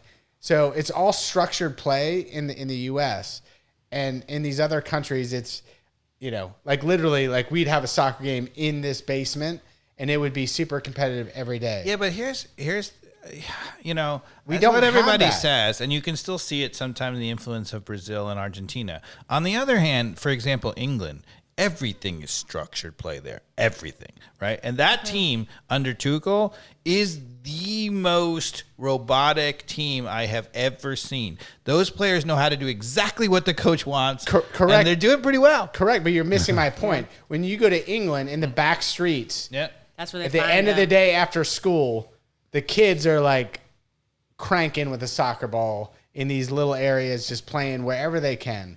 And it's not structured. And yes, when they do play for their team, it's very structured. But I think those guys who are playing for England, they've been in the club since they were 6. Yeah. So unless you're talking about when they're 4 playing in the alley, I would be interested in asking them, because I think those guys have been in structured systems from the time they were, what about other countries like France? And I don't disagree, but it's as soon as that, let's say 12, 13-year-old that's spotted in the back alley, that's a baller, they get put into the boring England structured system that's in that little town, Watford or wherever the hell it is. They go into the Watford system age 13, and then, yes, there's tons of structure. But it was from 6 to 13 that all of those minutes on the ball that matter, we don't have in the United States. We just don't, man. The interesting thing, the perfect right now, which may not stay perfect, the perfect right now is France, where they have all these immigrants from all of their colonies and whatever. Those kids are not pay to play at 6 or whatever. They tend not to be the richest or whatever. Yeah. They're sometimes playing in the street or whatever, and then a little bit later, they're getting picked up in these incredibly structured clubs. Yeah. And by the time they get to them, they know both. So what you're saying is... They're not the Brazilian Argentina who's still playing on the street, and they're not the England guy who has been in the club since they were 6. They're the hybrid. But did you hear Thierry talking about, he's like, I'm not from Paris, I'm from the suburbs of Paris. And he really talked about like how all the people from different places, and he was like, we play in the streets. You don't call. There are no refs. Don't call fouls. So you got to learn to dribble and not get caught. That's exactly my point. That's exactly my point. And then Zlatan chimed in. He's like, "That's where I grew up." Like, if there's a great documentary on YouTube about the '94 World Cup team with Tab Ramos, and that whole group in New York, like that's how they grew up playing. Like that was back of the streets play. Like that's the momentum that they had, and they overachieved in the '94 World Cup. But that was like the DNA that the U.S. team had from the select random people that were from a lot of little suburbs in New York. Like the other thing you get is, so this kid from Morocco, who is the defensive center midfielder, who's incredible. I mean, just incredible. He was French, right? And see the one with the hair? Yeah. Okay. He at 17 years old or 16 years old, he captained the French under-21 team. I mean, just ridiculous kinds of things. And he decided to play for Morocco because that's where his parents are from. They're immigrants. It's actually interesting in his case because he's from a very middle upper class. His parents are academics. Apparently, he's getting a side degree in mathematics on the side while he's training. So he's not like this is a Moroccan player. Yeah, what's his name? not. I forget his name. Yeah. Whatever his name is. They're very talented. He's incredible. I mean, he's amazing. But anyway, my point about him is that what's interesting in his story is because he's so not overt, he's not a dribbler, he's not a goal scorer, he's not so fast or whatever, he just understands the game and he's super smooth and he eyes a pass. He actually was always touted, but there were always players ahead of him who were more coveted. And because of that, he was allowed a little bit to develop underneath it all, right? And I think, so what my point about that story is that's a classic, sort of, he was in the system, pay to play, all this thing from day one.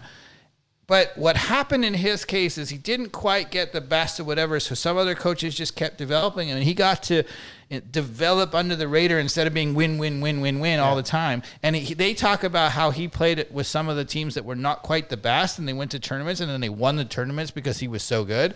Yeah. So that can happen in the U.S. You get all these pay-to-play. They pick the best players. They go to Atlanta United, right? And Carmen can verify this. And then suddenly you have a DDY club that walks into Concord and beats their whole team. Right? That's what happened in my case. I beat the top Concord team with the DDY team, and they were like, what? And they took my whole team. They took them off. I did it a little bit early. It would have been a little better if they could have stayed with me a little bit longer. But all of these things can happen, and there's all these things, okay, yeah, you pay to play, and the worst of it is Concord. I mean, they're like the worst of it in Atlanta. But you might have a kid hanging out at Roswell Santos a little longer, and there's enough coaching Concord there. was the pay-to-play club in 1975. Forever. Teams. But we're so big, and it has all these other things that I think there's a chance that you get these players, and they're going to be the interesting stories. They're not going to be the... Yeah. I just still think the gap is just so big, man. And I think it's because of all of the different options that still exist for a kid in the United States to do so much, not just soccer, where it's just not a part of it's not the root of our culture. It's just not. No. And so therefore we are always going to be the underdogs on that. But we front. don't have every single kid aspiring to be a soccer player, because obviously a lot of our talented players aspire to be basketball and football and all the other things. But whereas other countries, they do. That's all they have one sport. Yeah, I just don't know that we have enough kids at 10-year-olds dreaming to be the next Christian Pulisic. But we have 300 million people, and there's all these little clubs and whatever, and you can see it because the people are coming. They're different trajectories all the time, but our national team is suddenly, every time you think we have an indispensable player, right now, there's a player waiting in the wings who's just as good or better. Like right now, Pulisic is like, we have to have him. And, for like, when we had, for example, when in the Landon Donovan era, he was the only guy. If Pulisic leaves this team, we got the next guy up who's going to be the next better Pulisic. We don't, though. We will. We don't, though. Like right now, let's. You will. I bet within a year to 2 years, you will absolutely be like, oh, yeah, there's a guy who's just as good or better. You're pointing out our problem, that doesn't exist. I think it does. They're not here yet because right now it's Pulisic. I think that wine must be hitting them. Yeah, I don't know. I'm trying. So I don't know how to ask this question, but it sounds like even with Pulisic, like he says one of the reasons he was good as he was is because he was able to get a passport or whatever it was to play, go outside of the U.S.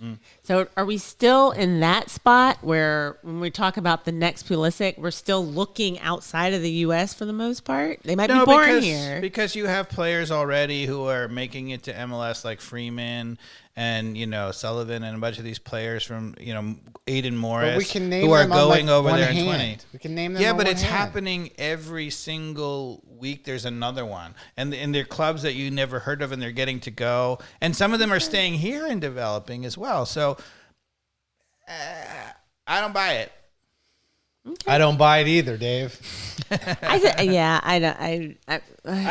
you're right. I hope you're right. Still I agree with all the negative assessments about what's wrong with American soccer. I don't disagree. But despite that, I am still super bullish on American soccer. When we look at our roster, 2 years from now, 4 years from now, we're going to be like, there's another set of great players. Well, here's also just playing like open soccer 2 years ago at Silverbacks at 49 years old. I was 2 years ago. Young man. Before I gave it up in the open league. Playing, even going up to Division II or whatever, the younger players, man, and I know that's not the pool that we're talking about here, but it is a representation of just not getting some of the basics of, it's Well, you know what's interesting? Simple principles. I agree with you in that what's interesting about that, and again, I'm going to put a positive spin on it. Like, there's so many players who we see in those leagues, and they're awful because what happens is they've gotten coaches who know just enough to make them terrible, right? They're like, okay, we want to do this sophisticated European thing. We're doing like the zone, blah, blah, blah, blah, blah. And instead of teaching them how to be a good player. Yeah. And so, but that is a sign of progress because previous to that, the coaches knew nothing. Now, I think these coaches are terrible. Those players are terrible. They're being taught terribly.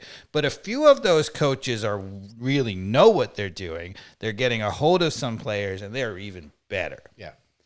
Yeah, I mean, it's almost like hearing them talk and, explain, I at least know when not to talk, as a player. It's just be like, hey, sure. maybe I should just do my role, and it's like, there's just a different headspace with the youth that, I don't know, maybe that's part of me being grumpy and old, but I just am like, you got to get stuck in and disciplined. And I don't know that the youth kids have that but stuck in spirit that I feel like we've lost. What's the name of the kid who was on the championship team, 17 years old, and he's gotten in the A-League to the USL, and he's now gone, whatever. What was his name? I have no idea what you're talking about. I don't even know. His brother's still on the team. He was the one who got the passport problem. He got caught drinking after the final. Oh, on Atlanta United. What was his name? The blonde guy. Yeah. Golly. Yeah, now you're killing me. I know.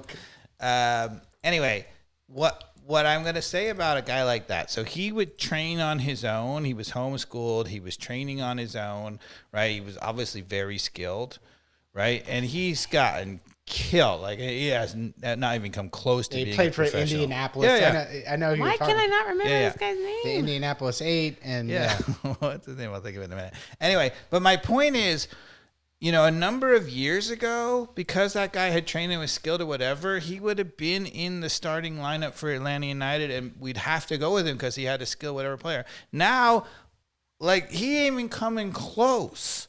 And I think that's also a sign of progress because there are players that are better. Andrew Carlton. But you're talking the sign of progress in MLS. That's different than U.S. soccer. But MLS is getting better. Well, yeah, MLS is getting better. I'm bullish on MLS. That you're saying MLS is getting better. It's all getting better. I'm talking about U.S. soccer. Now you're changing the goalposts here, Dave. No, but I'm just using that as an example. 100% agree. MLS is getting better. But I'm and your example there is exactly right, where Andrew Carlton's out of the equation now. Out of the equation. Remember when our best export to Europe was Freddie Adu out of the whatever they call now we got that academy? Thiago Almada, who was fabulous and still is and could still show magic in this World Cup. No, but I was saying, so remember when Freddie Adu, so they had that. How did we let Thiago Almada not get us an MLS Cup? But, we used to have this residency program where all this, 16, whatever, the best in the national team would go to get really professional training because there were no academies, right? So Freddie Adu came out of that. He tried to go to Europe, failed. Okay. That was our export, right? Nowadays, the players who are going to Europe, they're not coming out of some U.S. national team residency program. They're coming out of some MLS clubs. Some of them are even going to Europe before they ever go to an MLS club. And they're working their way up and they're showing Joe Scally, right? Yeah. So Joe Scally is a kid from Long Island. He went to the high school, my rival high school, Sachem High School. Yeah. That thing is like the definition of no sophisticated soccer. They play huge numbers and whatever. Yeah. He left Long Island and is in Germany. I will say it does seem like the MLS does have an uptick of exports of some younger players. Yeah. And I'm not... The better players are going super early. I think they're still picking those players too early and not getting the best. And I think some of the better players are here behind and still progressing. But there's all kinds of prospects all over. I don't disagree with that.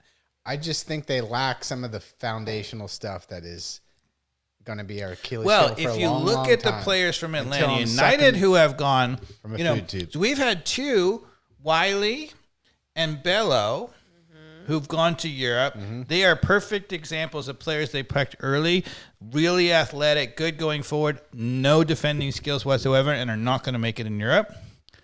But they're still going, right? And it's a much better export than Freddie Adu. Even those guys, way better than Freddie Adu. They'll have serviceable careers. What happened to Caleb Wiley? Well, he went to Chelsea. They loaned him out. He hasn't done anything. Because he doesn't know how to defend. Yeah, well... Are we ever going to teach defending? Pineda missed his window to actually teach him how to defend. Yeah, you got to teach him how to defend. So, do I think that Atlanta United has a problem in their academy because they're still trying to win and they're winning all these trophies with attacking players like Carlton's little brother, right? But they still are not teaching them really how to defend.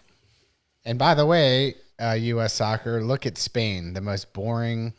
Yeah, they just boring team, the least inspiring team of this World Cup. Boring. That knows how to defend.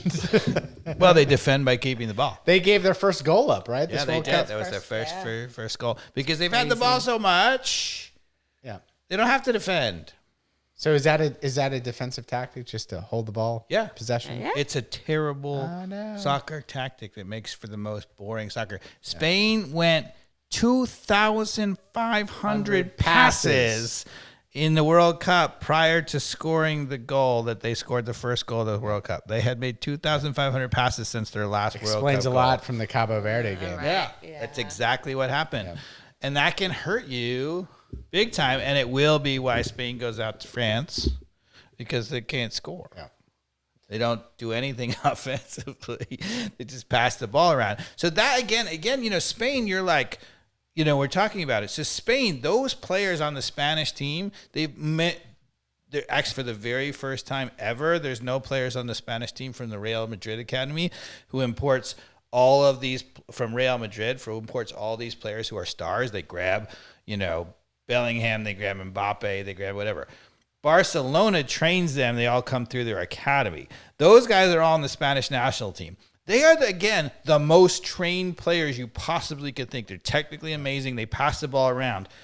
Those are not street players. They don't break anybody down. They just keep the ball. They are the most trained players ever. Can I get on to some important matters? Sure.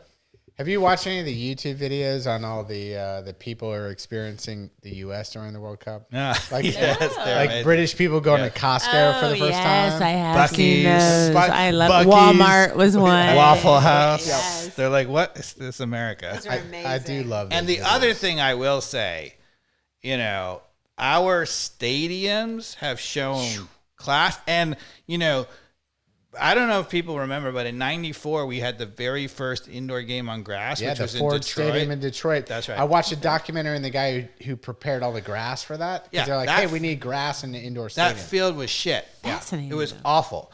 But for this World Cup, which is the next time we've had a lot of indoor stadiums, they actually figured that shit out. Big time. The fields have been spectacular. Atlanta United indoor. Stadium, and like even Yeah. SoFi today. SoFi Yeah. looked SoFi gorgeous. is slightly because it has some openings on the side, but it's still indoors. So. Well, I'm saying the grass, like the Yeah, I FIFA know. grass, I know. and the And Houston is indoors. Atlanta United. Dallas is indoors. Kudos to Atlanta United. The field looked amazing. Yes. So America ingenuity in terms of stadiums, in terms of the grass fields, has been spectacular. Yeah. And the European fans are amazing. And the other thing that's happened is all the other countries who have come here. The other thing that's going to happen is once upon a time people would rumors. They would say you can't go to the U.S. to MLS. It's a backwaters place. And now they're showing up here and they're like they see the Atlanta United Academy grounds. Yeah, They see our all the training stadiums. They're like, facilities. wait a second. Yeah. I actually can go. I think the word of mouth on that is critical It's for critical. MLS. Yes. Yeah. And even for the future of American soccer, because if those players are playing against better players, they will be better. Yeah. But where are they going to play against better players? Europe? No, but I mean, in MLS, if we become a place where younger players can come True. from other countries True. to make themselves and then go back to Europe, then we will make our players better. So, had an argument. I'm just curious, Dave, where your perspective is. I had an argument with a crew here when we were watching the game on where MLS currently ranks against the championship, The English championship. English championship. Okay. Above or below? Just overall, like whatever the grading system is, like in terms of the way that I would put it is like overall, if like top to bottom, you play the top teams, bottom teams, like who's gonna win? I think they're similar. What I would say is that it wouldn't surprise me if some of the championships teams can beat some of the MLS players despite not having as good a team because it's a little more robust league in terms of just going and winning. But I think MLS is a better league in terms of developing players. They pass the ball. I'm talking about winning and losing. Winning and losing. I think they're similar. Okay, but who's winning right now? Got to put your money down. If the number one playing with number one and two, No, just two, like three, it's three. almost like a balanced spreadsheet. Yeah, that's what I'm saying. Balanced spreadsheet. I would say that the championship top clubs are still probably do really well in the MLS, but You think that like who's the top now that's going up? who is going up? I should know this because not- I was just watching Welcome to Wrexham a couple of and nights is ago. Leicester going up? They're in the top. I think Leicester's going back up, right? No, I don't think so. I I think they were quite down below. yeah, I can't believe I don't know this. And Birmingham didn't go up, which was Birmingham surprising. didn't go up. But yeah, Leeds, I think. can they beat Going back. LAFC, Inter Miami right now? What I would say is I think the top teams would do well in the MLS, but I would say overall, I think the MLS teams would beat the championship. Oh, I even think that like Inter Miami would beat the top championship teams. Oh yeah, I mean our top team who wins the championship, which was MLS champions. That's what I'm saying. You stack the table and then you have them play. I think our top team, which last year was Miami, I don't think they're even getting relegated even in the Premier League. They're not going to be close to the title, but they're going to be a mid-table team. That's what So what that to me signals that MLS has a slight edge over the championship. Yeah, I agree. Which is what I was saying. Yeah.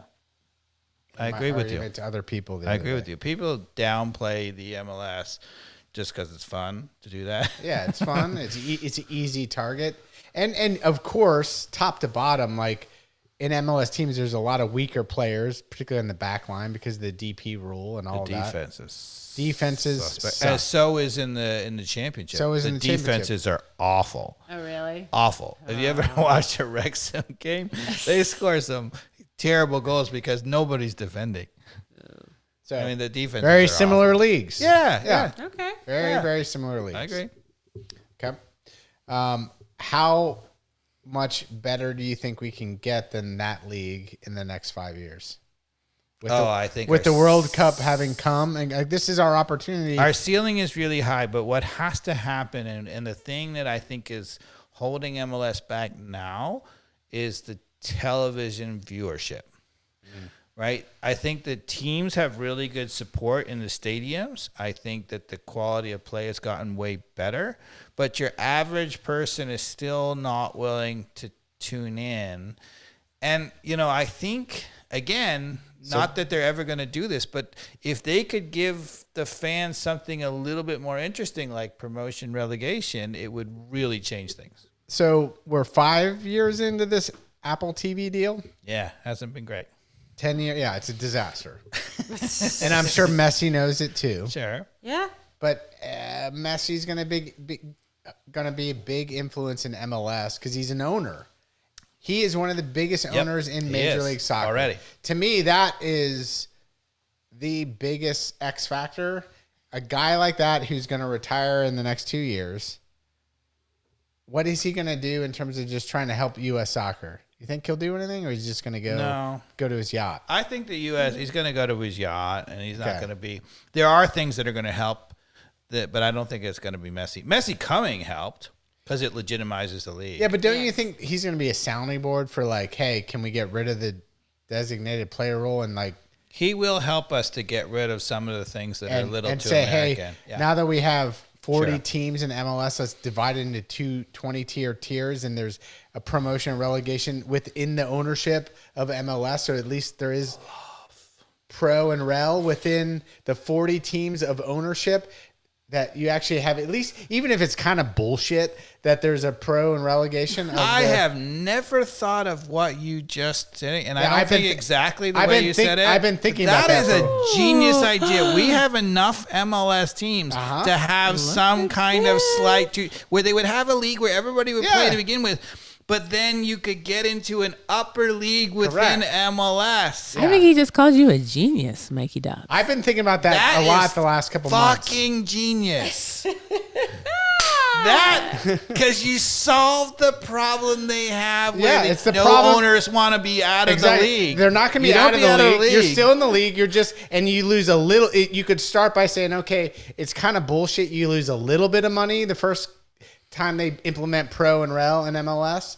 It's a facade, but then it becomes a little more real, and then it actually becomes pro and rel. You'd have to do it really right. Yeah, you'd have to do it really right. So there's a real incentive to be in the promotion, but there's not the. This is where you don't need to be like a non-club if you're in the relegation. You need to undo the ball of the financials of it to where it's like it's not that much of a risk for the investors to where they unravel the ball, and then it's like 5%, 10%. Put a lot of thought into the structure of that, but it's really intriguing. Yeah, I love it. You have to have an analyst. That's your most genius idea ever.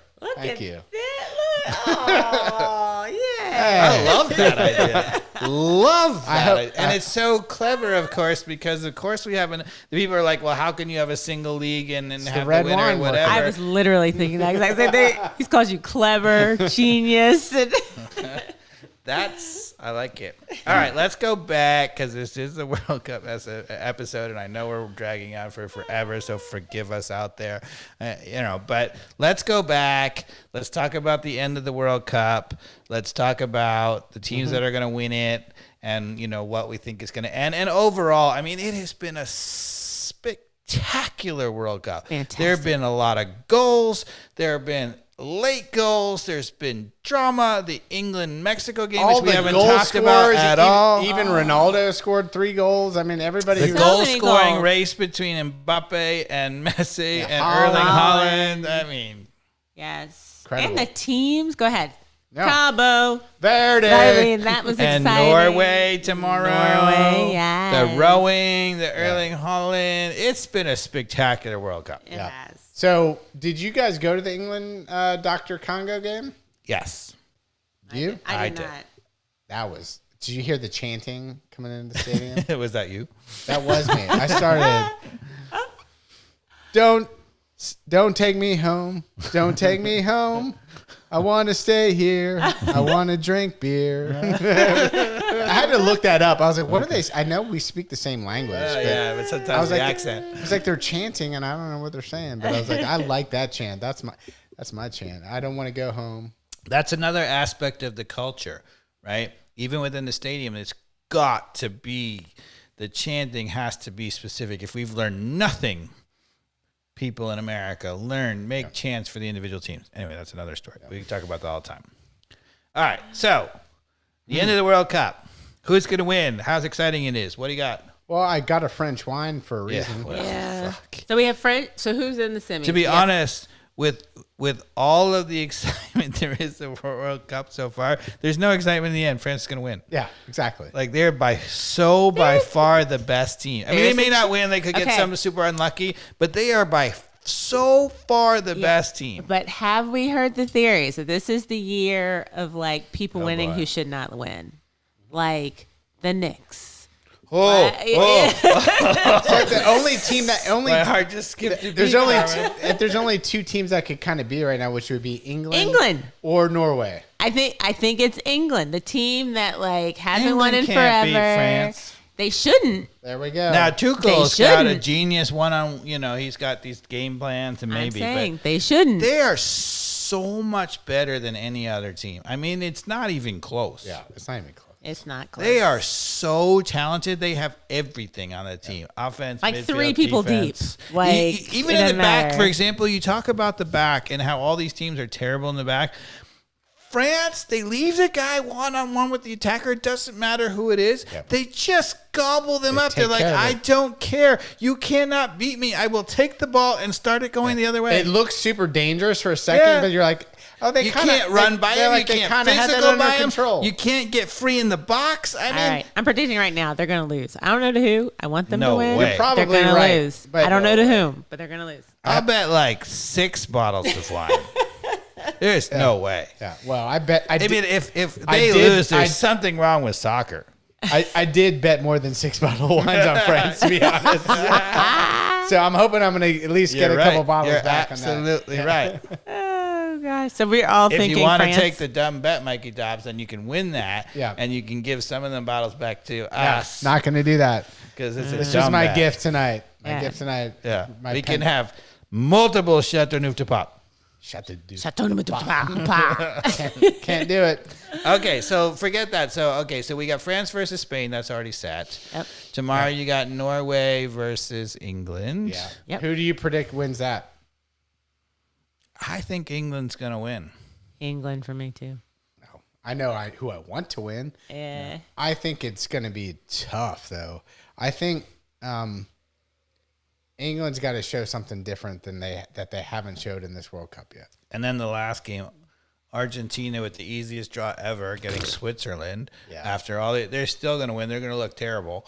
And Messi will score a goal and they'll find a way. But then when they get to the semifinals, they're getting killed. Whether it's Norway or England, they're going out. But do you think that Sweden can be the stupid weird one in this? Switzerland. I get those it's two Switzerland, confused sorry. too. Switzerland. I always get them They're confused. awful. Yeah. They're not that good. They beat Colombia on penalty kicks after 0-0. Nobody could score. Colombia. That was the worst game of the entire World Colombia Cup. was so much better they just couldn't score. Yeah, exactly. Yeah. Yeah. And Argentina's good. I mean, there have been very few 0-0 there's no draws. team I want to lose more than Switzerland right now. Right. Yeah. Just say bye-bye. Was anybody going to watch that? No.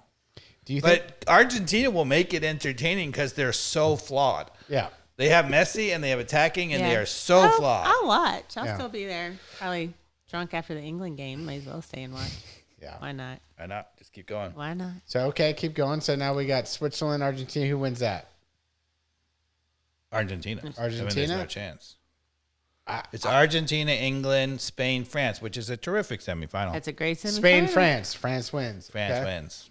So, England beats Argentina, and it's England, France in the final. Super rival. Okay, I'm pretty okay. but hold on, we're gonna have an England Argentina game Yeah. Yeah. in taking Atlanta Argentina. semifinal. Yeah. Tickets right now, the That's our cheapest. We semifinal. looked them up, Oh Lord. 2,500. That's actually not that bad. Are you kidding me? That's not that bad. Considering. Are you all out of your mind? It's still crazy. I would never buy it. No, I wouldn't buy it either. It's just less than I thought it would be, even for a 300 seat. I mean, you just went to round of 32 Argentina. But that was or was that round of 16? Round of 16. Round but that of was 16. Egypt and Argentina. Yeah, you got to see Mo Salah and Messi on the field. I You didn't did. give us your How ticket. good was that game? It was a great game. It was a great game. Great game. That was an epic. It's actually It was a funny great because game. Mikey Dobbs and I went to the 32 and you went to the 16. So Yeah. we've been. Yeah, you just putting us to shame there. With a better, yeah. I did. I get- wanted to go to one more match, either the 16 or the semifinal. No, I'll and probably no, be there. can't afford It's it. not too late, Dave. But I can't afford it. Yeah. It's a lot of money. The Falkland Islands. I know. War game. Like, Yeah. oh my gosh. There's Like, a history, England, yeah. Argentina. Who will control the Penguins? There was a comedian who was like talking. He was like, "There's an he's an English comedian. There's like an Argentinian guy in the. Right. He was like, yeah, that whole Falkland Islands thing. He's like, like, what are we really worried about? Who's going to control the Penguins? Like, what are we arguing? Have you guys watched, by the way, the late night with James Corden? Those I have things? watched some of They are them. amazing. They're pretty good. I've heard about them, but I It's haven't watched them. incredible. Yeah, It's I- absolutely incredible. It's hilarious. YouTube that up. Yeah, really good. I will recommend it. Watch it. It's well worth watching. Yeah. Okay. So we're gonna have a repeat of France Argentina likely in the I think No, England France, beats England. France, England's England. gonna beat Argentina. no. And England Well, wins at it. least we have a England disagreement. wins it, people. So if England plays called it here. Argentina, that's our bottle of wine. It is going to be a repeat of the World Cup final next year, and Mbappe is unstoppable this year. Oh yeah. Oh, I mean, Mbappe's unstoppable. I'm not sure it's a repeat. Do you think that Norway is going to beat England? Norway is going to beat England. What? Who sorry? are England's defenders? Who do we have on Holland? Who do we have stopping him? I can't remember. There's his teammates. I think there's a They're all used to him, right? Okay. Every single one of them has played That's against a great Holland. point. there's multiple kind of a times. chance. good Like, I point. mean, Holland's just he's a quiet, hungry guy Assassin. that everybody wants to feed. They Yeah, want to but- feed the beast. Yeah, but what's going to happen to England that Norway hasn't seen is they're going to choke the midfield like they haven't seen, and they're going to block crosses like you haven't seen. Odegaard can handle that. No. No, I mean, Odegaard's a good player, but no. he's one of the best in the Premier League. Yeah, he's very good, but he's not special. So who's great in England's midfield that's going to choke him up? Oh, Declan Rice is incredible. He has been playing out of He's his just mind. amazing. I love Declan Rice. but Their whole I- midfield. I feel like Odegaard is right at the same Anderson level. and Odegaard same and level. Not in Declan this Rice. tourney, though, it seems Their like. center I think so. midfield. I Their disagree. center midfield with Jude Bellingham, Declan, and Anderson is Anderson. exceptional. I'd never heard of Anderson. Who I'm does he not play that for? impressed with Jude Bellingham He's now this playing tournament. for Man City. Just Oh, signed. dang it! Because he is good. He's that really kid, good. that guy. I'm not that impressed. I mean, look, I'm wearing the England jersey, by I the see way. it. Yeah, you're I an see idiot. it. Like, I'm just not that impressed with Hey. Bellingham. What? How dare you, sir? He's really good. Because unlike a certain player who won't be named for Manchester United, I mean, he actually plays an attacking midfield role, will go forward and score goals, and he defensively gets back, makes a tackle, is in that places. tackle he made in Mexico, that one he kicked. Oh, my DR Congo, they don't get in the box. Okay, they were super boring. Mexico in that game. did. They don't get in the box, man. But Mexico, come on.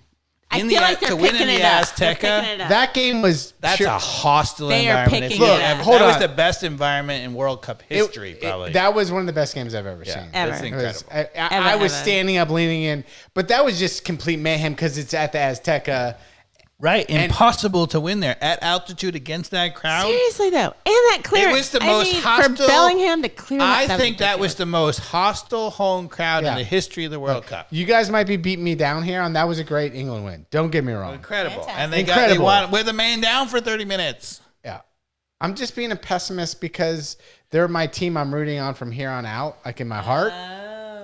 So now the U.S. is out. Tuchel's a genius at just winning cup games by nullifying whatever the other So team does. I'm being negative So on England his because of that. genius, Tuchel, he's not a good club coach because all he does is set up his team as like magnets. You will do what I do, and they nullify that whatever the other team does best. But if you nullify what the other team does best, Odegaard and Holland, they're done. There's no way that Norway's going to beat them.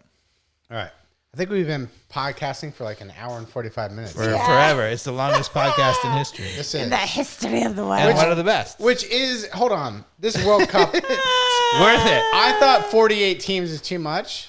I've loved every second of this. Keep giving me, like, love it although, so like, much. I don't know that I can I thought it handle was going to be awful, and did. I was wrong. It's so Yeah, I was beautiful. wrong. It was amazing. I thought there were going to be Innocent. 12-0 games in the first round. The complete overload of soccer has been incredible. I've been I'm so like, oh my God, happy. there's a game on again. I'm like, I need to focus. I need to focus. You know, Seriously. back in the day, I don't know if you remember this, but there was a thing called Fox Soccer Channel. Yeah. It was the very early days, and they made a Fox Soccer Channel. Mm-hmm. And there was a commercial for the Fox Soccer Channel. It's a guy dribbling down the sidewalk, and he falls over, and he like collapses on the ground. They're like, oh, they run over to there, and he's got one of these diabetic bracelets, Yeah. but it has a soccer ball on it. And they were like, oh, this man just needs some football.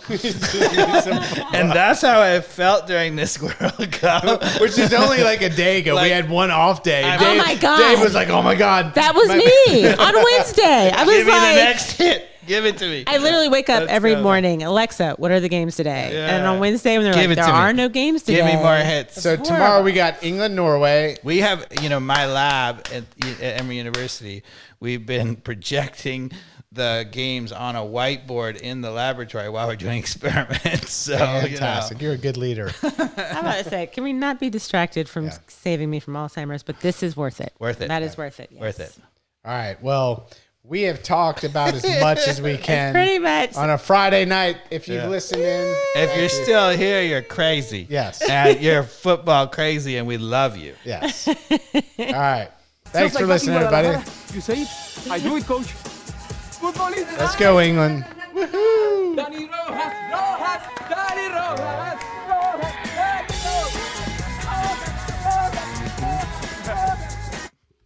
Thanks for listening, everybody.